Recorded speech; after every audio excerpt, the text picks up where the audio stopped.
इस वीडियो का credit Ravish Kumar official channel को जाता है भाई, और हमारे भी चैनल को आप सब्सक्राइब करें। से 40,000 तक के एयर प्यूरिफायर लगा दिए गए हैं। वैसे ही जैसे पानी गंदा हुआ, पीने के लायक ना रहा, तो लोगों ने घरों में हजारों रुपए के आरओ सिस्टम लगा दिए।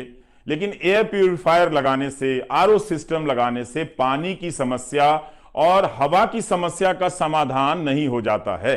समस्याओं पर बात करते करते हम समस्याओं में ही जीने लग जाते हैं। जैसे दिल्ली से गुरुग्राम जाने वाले लोग हर दिन 2 से 3 घंटे ट्रैफिक जाम के लिए निकाल कर रखते हैं। उनकी दिन भर की जागरूकता जाम में फंसे रहने के काम आती है। जाम के अनुशासित सिपाही की तरह चुपचाप गाड़ी डगराते रहते हैं, बम्पर टू बम्पर। उनकी कारों में झांक कर देखिएगा जाम में होने की कितनी सहनशीलता आ गई है। आपको अंदाजा होगा कि जो लोग नोटबंदी में लाइन में लगे थे, अभी तक लाइन से बाहर नहीं आए हैं। कारों पर इल्जाम ना आ जाए कि इनकी वजह से शहर में सड़क और हवा खराब हो रही है, इसलिए हर कार के ऊपर पोल्यूशन सर्टिफिकेट लगा दिया गया है। मतलब यह कार प्रदूषण नहीं फैलाती है। पोल्यूशन सर्टिफिकेट का धंधा चल निकला है, मगर हवा साफ नहीं हुई। खेलोगे नहीं तो जीतोगे कैसे? जाओ और टीम बनाओ। हर तरह से हवा खराब हो चुकी है। लोग फिल्मों के बहिष्कार के काम में लगा दिए गए हैं। किस फिल्म को हिट कराना है, किसे फ्लॉप कराना है, राजनीति का यह परमानेंट काम हो चुका है। ऐसे समाज को खराब हवा में उसी तरह से जीने की आदत लग जाती है जिस तरह से दिन रात हिंदू मुस्लिम डिबेट की। लोगों को लगना चाहिए कि वे जागरूक हैं, देश की समस्या पर बात करने लायक हो गए हैं। इसलिए इन दिनों लोग AQI की बात करने लगे हैं। तुम्हारे यहां AQI कितनी है? हमारे यहां तो AQI इतनी है। अखबार और चैनल वाले भी समझ गए हैं, तो अब AQI का डेटा देने लग गए हैं। जल्दी ही शादी के कार्ड पर छपने लगेगा कि हमारे यहां जहां बारात टिकाई जा रही है, AQI इतनी है। AQI जान गए तो आपको जानने की जरूरत नहीं है कि तवांग कहां है और वहां पर क्या क्या हुआ है चीन के साथ। बंदे को बाहर तो जाना है, मगर AQI ऐसे चेक करेगा इन दिनों जैसे अभी प्लान कैंसिल करने वाला हो कि नहीं जाएंगे। सरकारों को पता चल गया है कि जनता AQI की बात करने लगी है, तो कुछ चौराहों पर फव्वारे लगा दिए गए हैं, ऐसी मशीनें लगा दी गई, हवा की धुलाई हो रही है। इसे देखकर आप संतोष कर लेते हैं कि सरकार कुछ तो कर रही है। इन मशीनों का उद्घाटन होता है, उद्घाटन की तस्वीरों का प्रकाशन होता है। यह एक प्रमुख राजनीतिक कर्तव्य बन गया है। सभी को पता है कि राजनीति की हवा खराब हो चुकी है, लेकिन कहते हैं इसका विकल्प क्या है? विकल्प के नहीं होने पर गहरी सांस छोड़कर जहरीली हवा में सांस लेने लग जाते हैं। अपने अपने घर में एयर प्यूरिफायर लगा देने से लोकतंत्र की हवा या शहर की हवा साफ नहीं होती है। अपने आप को ठीक से समझिए। आप हर दिन जाम में रहने, सड़ी हवा में सांस लेने का अभ्यास करते जा रहे हैं। गलत हो रहा है, मगर उसी गलत में जीते जा रहे हैं। जिस शहर में लोगों को जाम में रहने का, सड़ी हवा में सांस लेने का, गलत को देखकर चुप रहने का अभ्यास हो, उस शहर में कौन इस बात पर सर पीट रहा है कि केंद्रीय विश्वविद्यालयों में शिक्षकों के हजारों पद खाली, तो पढ़ा कौन रहा है? यह सवाल पूछ भी कौन रहा है? इसकी भी कीमत आप दूसरे तरीके से चुका रहे हैं।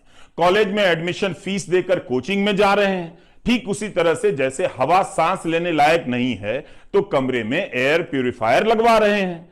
गरीब और साधारण घर के बच्चे जब क्लासरूम में पहुंचते हैं, तब वहां पढ़ाने वाला मास्टर नहीं होता, या होता भी है तो वह गेस्ट लेक्चरर होता है, जो कई साल से पढ़ाते पढ़ाते अपने अंधकारमय भविष्य की चिंता में डूब जाता है। उसके भरोसे आपके बच्चों का भविष्य टिका है। यह सब इसलिए हो रहा है ताकि आपके बच्चे जहां हैं वहां से आगे ना जाएं, बल्कि आगे जाने का सपना दिखाकर उनकी जेब से कुछ और पैसे निकाल लिए जाएं।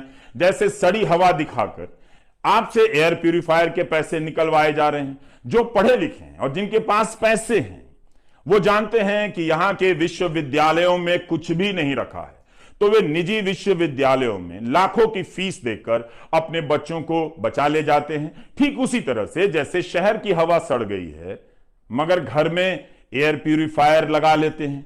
जिनके पास कुछ अधिक पैसा है वे पेट और जेब काटकर दूसरे देश में पढ़ने के लिए भेज देते हैं। सरकार को पता है कि जब आप 3 घंटे जाम में आराम से लगे रह सकते हैं तो बिना मास्टर के 3 साल कॉलेज में बिता सकते हैं, बर्दाश्त कर लेंगे और आपने करके दिखाया भी है। केंद्रीय विश्वविद्यालयों, IIT, IIM जैसे संस्थानों में शिक्षकों के 11,000 से अधिक पद खाली हैं, लेकिन देश का काम चल रहा है। यह संसद में सरकार का जवाब है। अब इनमें से केंद्रीय विश्वविद्यालयों को अलग कर दें तो 45 केंद्रीय विश्वविद्यालयों में professor, associate professor, assistant professor के 6,180 पद खाली हैं। IIT में 4,502 पद खाली हैं। सोचिए, जिस IIT की इतनी धूम है वहां शिक्षकों के हजारों पद खाली हैं। उम्मीद है वहां के छात्र अपने व्हाट्सएप ग्रुप में मां बाप को लिखते होंगे कि नाम का ही IIT है, पढ़ाने वाला तो कोई है नहीं। संसद में शिक्षा मंत्री धर्मेंद्र प्रधान ने कहा है कि सभी संस्थाओं को निर्देश दिए गए हैं कि मिशन मोड में भर्तियां हों। इस मिशन मोड का हाल बताना चाहता हूं।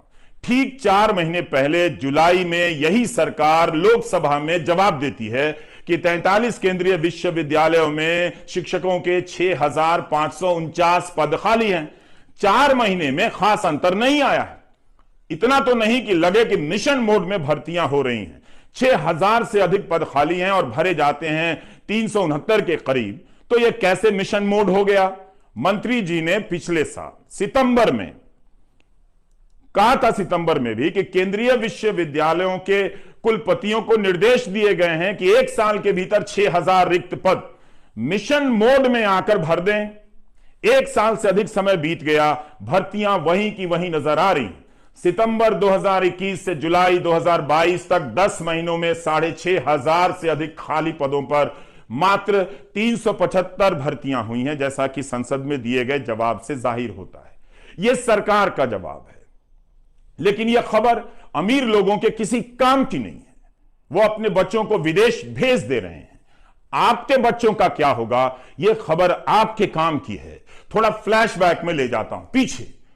खाली पदों को भरने की हुंकार 2017 में भी मोदी सरकार के एक मंत्री ने भरी। फरवरी 2017 में राज्यसभा में तत्कालीन शिक्षा मंत्री प्रकाश जावड़ेकर ने कहा कि 2017 के साल में यूनिवर्सिटी के अधिकांश खाली पद भर दिए जाएंगे। यह भी कहा कि वे महीने के हिसाब से, मंथली बेसिस पर इन भर्तियों की निगरानी कर रहे हैं। रिजल्ट क्या निकला आप देख रहे हैं। आज IIT, IIM और 45 केंद्रीय विश्वविद्यालयों में खाली पदों की संख्या 11,000 पहुंच गई है। तब मंत्री ने बताया था, तब 2017 में 1 अक्टूबर 2016 को केंद्रीय विश्वविद्यालयों में खाली पदों की संख्या 6,080 थी। तब मंजूर पदों की संख्या 17,006 बताई गई। अब तो मंजूर पदों की संख्या भी बढ़ गई है, 18,969। मगर खाली पदों के भरने में कोई बहुत बड़ा बदलाव नजर नहीं आता। उस साल जावड़ेकर ने कह दिया, पिछली सरकार के दौरान 6-7 साल भर्तियां नहीं हुई, इसलिए खाली पदों का बैक